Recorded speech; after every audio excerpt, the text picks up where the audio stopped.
But one thing I think of when Michael was about 12 years old, we lived in Stillwater, Oklahoma. He was very close to his grandfather. They were born on the same day, about 60 years apart. And Michael and his grandfather challenged each other on growing tomatoes. So Michael had me, we didn't have the internet back in those days, and Michael had me take him to the soil conservation office and the county agent office to research different strains of tomatoes and different types of fertilizer. And he dug up part of the backyard. Grow them in the house first to get an early start.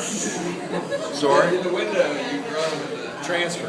Spring it in the house to get an early start. Yeah. You know the more you So, that's right. Anyway, so Michael's granddad, my father, and Michael, and a best friend of his granddad's all had a challenge. So Michael had done all this research, and he knew that his granddad had just kind of gone out there, kicked some dirt out the side of the house and dropped some tomato seeds in it. And so Michael would measure with his mother's little tape measures the diameter and the radius of his tomatoes. And when we'd go visit the grandparents, then he would sneak outside and be saying how big, and he was very confident at age 12 that he was going to beat his granddad. So the wild card was this fellow we called Kundong, Mr. Self, another 75-year-old man that, and Michael couldn't go investigate his tomatoes. So finally,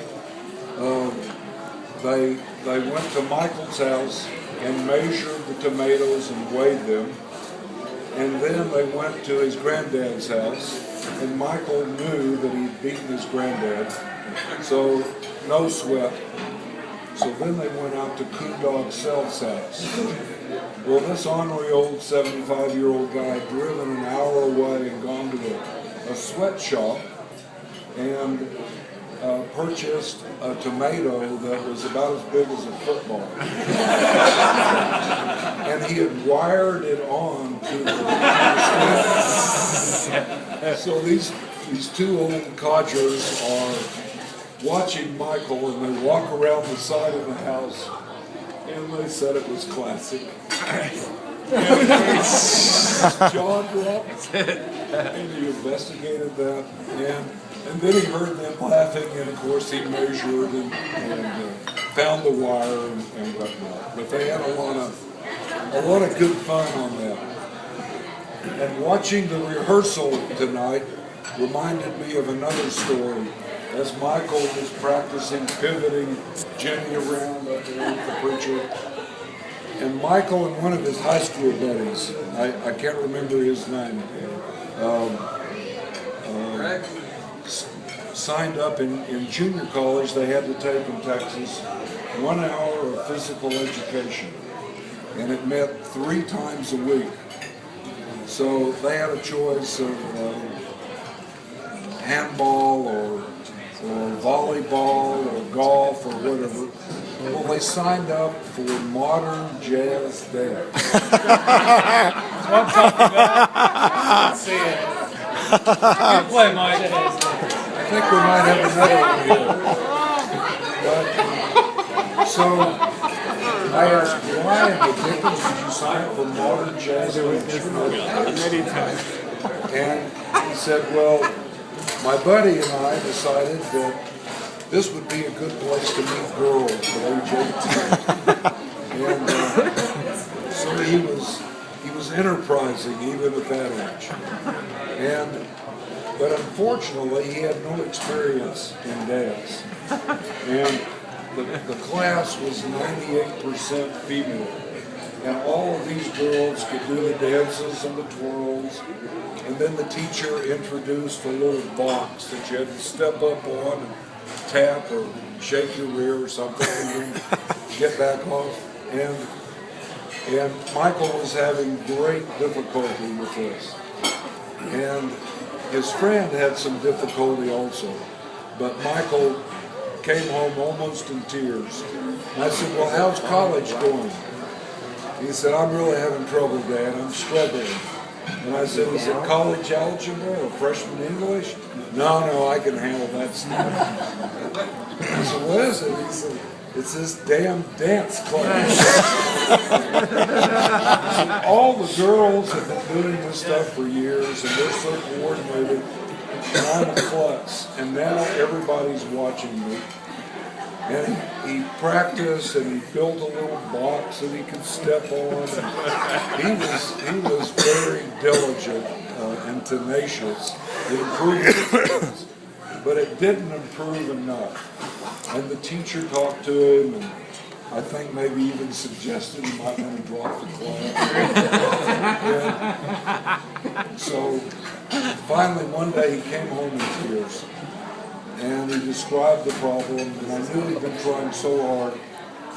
And I said, do you get a break? And he said, yeah, we have a 50-minute class, and after 25 minutes, we get a 5-minute break. And so I said, you were a wrestler. You still pretty strong?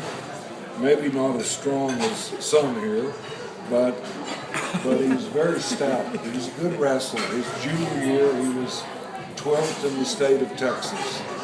And his senior year, he got his shoulder hurt and couldn't continue on to the tournament.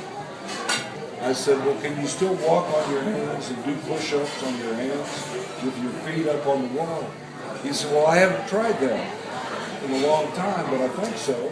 So he, in the living room, he got up on his hands, and he was really pretty good. So I turned on the music, and he practiced at home. He could dance better on his hands than these other guys could. So he waited till the next day and went into class, and they turned on the music, and he was his normal klutzy self. And then they had a break, and he went over to the water fountain and got a drink along with the rest of the students. And then he got up on his hands, did a couple of push-ups, and they turned on the music, and Michael danced all around. And he went from being the goat in that class to being the star of the class. All the girls wanted for him to teach him how to do it. But that was Michael. He's unusual. He's talented. And he's tenacious. And we're just hoping that he's going to be as good a husband as we know he can be. And Jenny, if there are any problems, let us know. But he's a great friend to his friends, and he's a great young man, and we're very, very proud of him, and very happy for Michael and Jenny. Hear, hear! Hear, hear!